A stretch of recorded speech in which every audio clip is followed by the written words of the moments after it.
કહેવાય છે ને, સોબત તેવી અસર. મને કહેવત હવે સાચી લાગવા માંડી છે.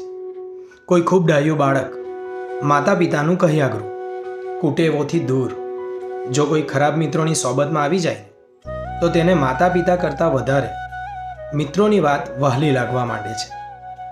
જેની સાથે વધારે સમય સંપર્કમાં રહો તેવા બનવાની ઈચ્છા થાય. આ એક સત્ય છે. આમાં વાંક એ ડાહ્યા બાળકનો નહીં, પરંતુ તેની આસપાસના માહોલનો છે, જે માહોલ એને બગડવા માટે जवाबदार છે. તમને થશે કે ये ज्ञान आज किस दिशा से आ रहा है, तो बात कुछ ऐसी है कि इंसान एक ऐसा प्राणी है जिसने इस प्रकृति को बिगाड़ने में कोई कसर नहीं छोड़ी. હમણાં મેં જે વાત કરી એમાં ડાહ્યું બાળક એટલે આપણો ઓક્સિજન વાયુ અને ખરાબ મિત્રો એટલે આપણે. આમાં પૃથ્વીનું વાતાવરણ પ્રદૂષિત કરવાની સંપૂર્ણ જવાબદારી હું માનવ જાતના શિરે સોંપું છું, જેમાં મારો, તમારો અને આપણા સૌનો સમાવેશ થઈ જાય. પૃથ્વી ઉપર માનવી સિવાય એક પણ પ્રાણી એવું નથી કે જે આપણા પર્યાવરણને નુકસાન પહોંચાડતા ન હોય.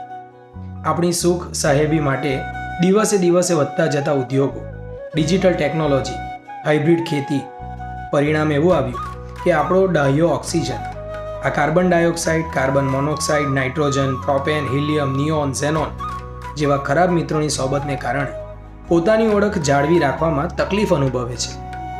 અને પરિણામ મનુષ્ય જાતિ અને સંપૂર્ણ પ્રાણી જગત, વનસ્પતિ આ તમામ એનો ભોગ બન્યા છે.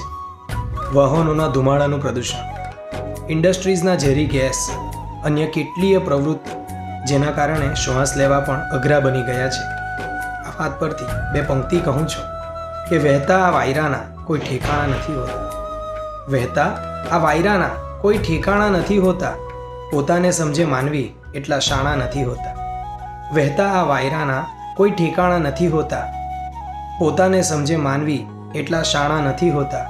સચવાય એટલું સાચવી લો વાતાવરણને, સચવાય એટલું સાચવી લો વાતાવરણને, કારણ શ્વાસ લેવા માટે કફનમાં કાણા નથી હોતા. બગાડનાર જો આપણે હોઈએ તો સુધારવાની ફરજ આપણી જ છે. સંકલ્પ કરો કે મારા શરીરમાં જતી હવા એ ફક્ત ને ફક્ત શુદ્ધ ઓક્સિજન જ હશે. એના માટે બને એટલા વૃક્ષો વાવો, એનું જતન કરો અને પછી જુઓ આ પૃથ્વી કેવી સુંદર બની જાય છે. All the best to all of us.